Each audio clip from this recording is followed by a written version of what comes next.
Hello everyone, welcome back to our That Time I Got Reincarnated as a Slime summary series on AniMonolith. Leaving behind the conversation between Guy and Diablo, we now shift our focus to the Western nations, which are facing an unprecedented crisis. The northern border defense led by Count Sato has mysteriously vanished without a trace. Recognizing the dire situation, the Western Council convened an emergency meeting. The only forces still holding the line against the invading demons were the Holy Knights and a group of adventurers. To address the crisis, the majority of the council members agreed to form a military alliance, with each nation contributing troops under the command of Tempest. However, this proposal faced opposition. Some nations supported Tempest's leadership, while others were unwilling to entrust their armies to monsters. At the center of this debate was Testarossa, the military attaché who would lead the coalition forces.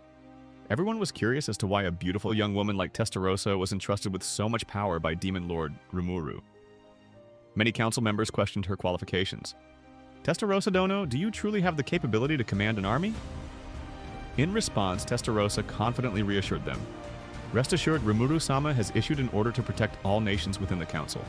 Furthermore, my subordinates have already been dispatched to various locations to aid in defense. Following Testarossa's cue, her subordinate, the demon peer Moss, reported that reinforcements with that elf's subordinates from the sorcerer's dynasty Sarian had already reached the northern front and were engaging lower-tier demons. This revelation sent shockwaves through the council. Testarossa also took the opportunity to reprimand Moss when he mistakenly referred to Queen Elmesia, a close ally of Rimuru, as an elf. To Testarossa, such a remark was disrespectful and an insult to Rimuru-sama. Realizing his mistake, Moss immediately knelt in apology. Despite being one of the most powerful demon peer, he feared Testarossa immensely, having served her for over 10,000 years without ever defying her. Knowing how ruthless she could be, Moss understood that any further offense could result in his immediate annihilation. As the council debated, chaos erupted. Some members expressed unwavering trust in Testarossa, while others remained skeptical, arguing that blind faith could lead to disaster. Suddenly, Testarossa stood up and calmly declared, "I understand now. It's you. You hid yourself quite well." The entire room froze. No one knew what she was referring to, except for one man. Johann Rostia, one of the 5 great elders, turned pale, beads of sweat rolling down his face as Testarossa locked eyes with him, a playful smile on her lips. Realizing he had been exposed, Johann tried to maintain his composure and coldly remarked, "Monsters will always be monsters," before ordering his personal guards to storm the meeting room.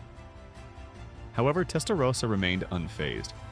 Twirling a strand of her hair, she nonchalantly asked, "Johann Dono, why did you order the destruction of Ingrash's defensive barrier?" Her words sent another shockwave through the council. The defensive barrier was the last line of protection preventing monsters from invading Ingrash's capital. If it were to collapse, the entire Western nations would face catastrophe. Council members immediately ordered their subordinates to check the barrier's status.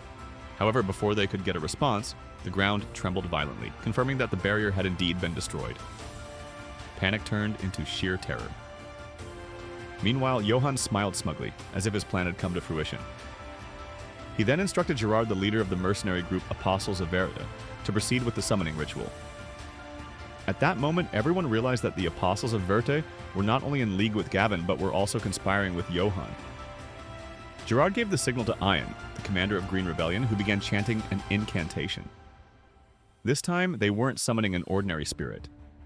A dark, oval-shaped portal materialized, and from within, an entity of overwhelming power stepped forth. A green-haired beauty in a dark red maid outfit emerged from the darkness. Despite her enchanting appearance, the sheer presence she exuded reeked of despair and death. Even the most experienced magical inquisitors, who had rushed to the scene sensing the disturbance, were paralyzed in fear. Their instincts screamed. Moving even a muscle would mean certain death. The one who had been summoned was Misery, primordial green. As terror spread through the chamber, Johann smirked in satisfaction. Amidst this terror, Johann reminisced about the events that led to this moment. Just a few days prior, Granbell had summoned the remaining members of the 5 great elders for a final meeting. With the death of Gavin, only 4 remained. Granbell Rosso, the head of the Rosso family, Count Saito, the ruler of the Sidra border in the kingdom of Ingratia, King Dolan, the ruler of the Dolan kingdom, Johann Rostia, a high-ranking noble. That day, Granbell announced Mariabel's death and the inevitable downfall of the Rosso family. He acknowledged that coexisting with Rimuru was possible, just as he had once coexisted with Luminous. However, unlike Luminous, who had no interest in ruling over humans, Granbell believed that if humanity followed Rimuru's path, they would inevitably fall under his control. As someone who had spent 1,000 years protecting humanity, Granbell refused to let a demon lord dictate the fate of mankind. He would oppose Rimuru at all costs. This plan was a one-way road to death. Thus, Granbell left them with a choice: fight to the end against Rimuru or submit to the demon lord. Dolan chose the latter. He understood that the coming battle would be devastating, possibly leading to the complete annihilation of the Rosso bloodline. Someone needed to survive to preserve the family's legacy, and Dolan took on that role. To ensure his survival, he severed all ties with the Rosso family and declared himself their enemy, a plan that Granbell approved. He urged Dolan to live well and not harbor hatred, unlike himself. With tears in his eyes, Dolan silently nodded and left. Knowing the hardships Granbell had gone through to protect humanity in the past, Johan and Saito chose the first option: to fight Rimuru to the death. For them, this was an act of sacrifice for justice. Granbell would manipulate Yuki into fighting Luminous. Saito would sabotage the northern defenses, allowing demons to invade. Johan would destroy Ingratia's protective barrier and assassinate key council members. If possible, Johan was also to eliminate Tempest's representative in order to provoke a war between Demon Lord Rimuru and Demon Lord Guy Crimson. Back in the present, Johan's mission was complete. He was convinced that the summoning of a demon peer, the so-called god of the Apostles of Verte, marked the beginning of the Western nation's downfall. But as Johan scanned the room, his confidence wavered. Why was Testarossa still smiling? Even Moss, the young demon beside her, remained completely calm. Johan assumed Testarossa was simply masking her fear. Soon enough, she would crumble into despair, begging for mercy. Or so he thought. Testarossa suddenly declared, "Your plan failed the moment I was appointed as Tempest's military attaché." The room fell silent. At this time, one of the members who supported Tempest advised Testarossa to escape, then reported to Rimuru that one of Demon Lord Guy's subordinates had invaded the Western territory. They hoped that the Demon Lord might intervene, and Testarossa smiled. "That's why I'm here." Since the moment Misery had been summoned, she had remained still, watching Testarossa in silence. This puzzled both Johan and Gerard, leader of the Apostles of Verte. They had expected an immediate bloodbath, a massacre that would shake the entire Western continent. But that never happened. Instead, Misery finally spoke. "Unbelievable, Blanc. How did you obtain a physical body?" Hearing this, Testarossa smirked. "Blanc? That name feels so outdated. I have been given a far more magnificent name, Testarossa." Then, with a chilling confidence, she added, "If you wish to fight, I'd be happy to grant you a 1,000-year slumber right here." Misery was stunned. Not only had Testarossa gained a physical body, but she had also received a name and evolved into a demon peer, the same rank as her. Now, they were equals. Misery quickly assessed the situation, although she had more raw magical energy, but she mainly handled administrative tasks for Guy, whereas Testarossa had spent her existence battling for power in the underworld. Furthermore, Testarossa wasn't alone.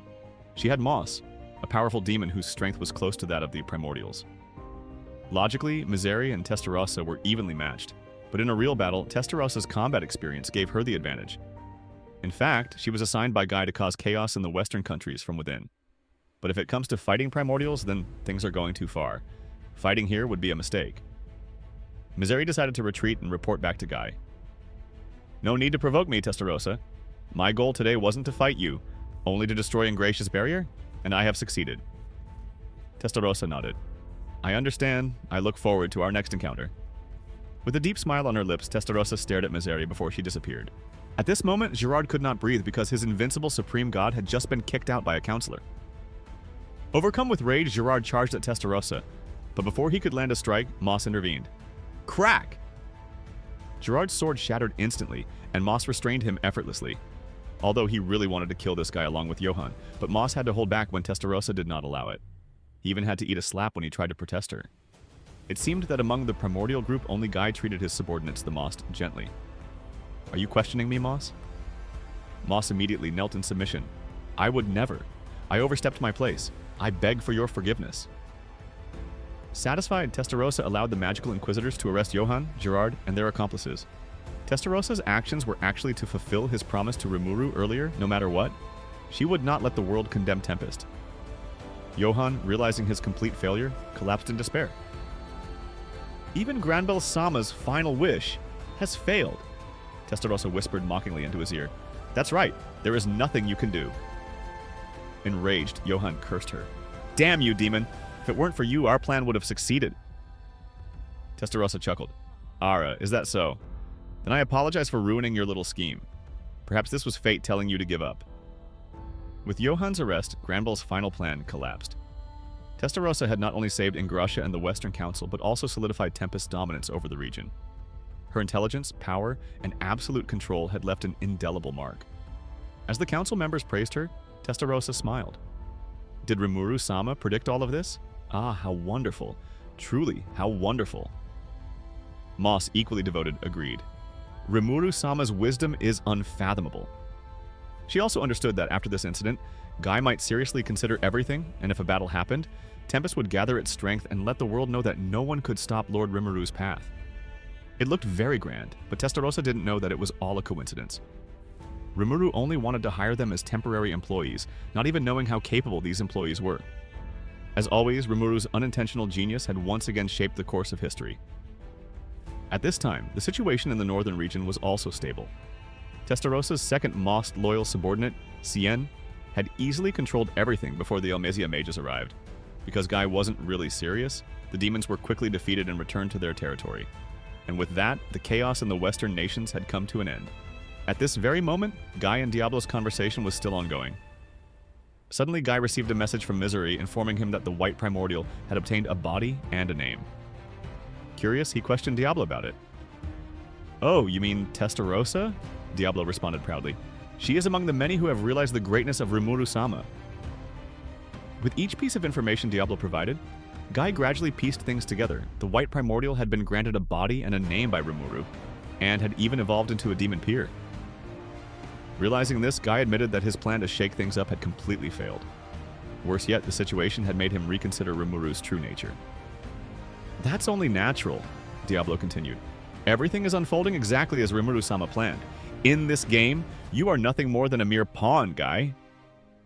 Just like that, Diablo gradually turned his innocent master into Guy's opponent. Had Rimuru been present, he would have undoubtedly screamed, "What the hell are you saying, you idiot?" Meanwhile, Guy was suffering from a splitting headache. Rain, his trusted aide, looked utterly pale. The balance of power that they had maintained for thousands of years had now turned into dust. It was also Guy's attempt to fulfill his promise to Veldanava.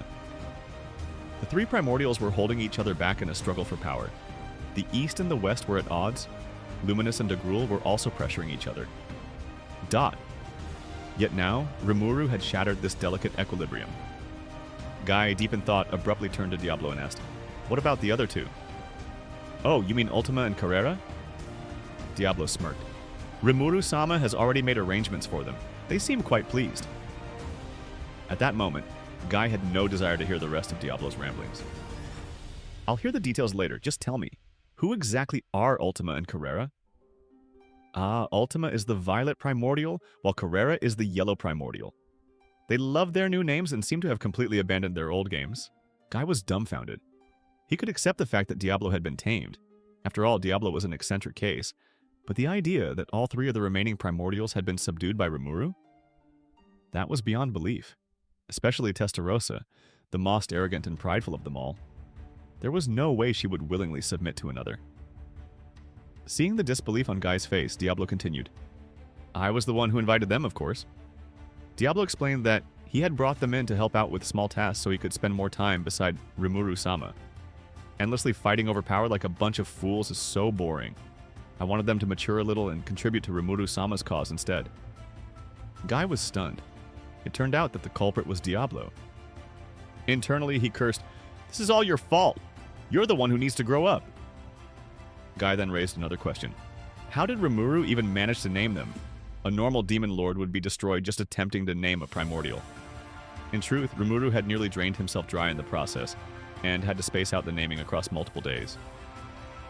With all of this, Guy decided to talk to Rimuru directly. However, Diablo immediately rejected the idea. This infuriated Guy.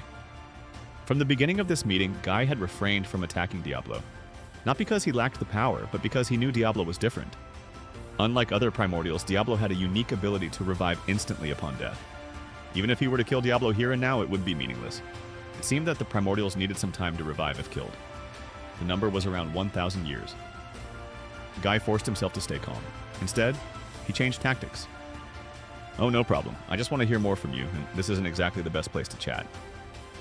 Then, with a sly grin, he added, I also heard from Dino that Rimuru's nation is incredibly prosperous. I think it's about time I checked it out for myself.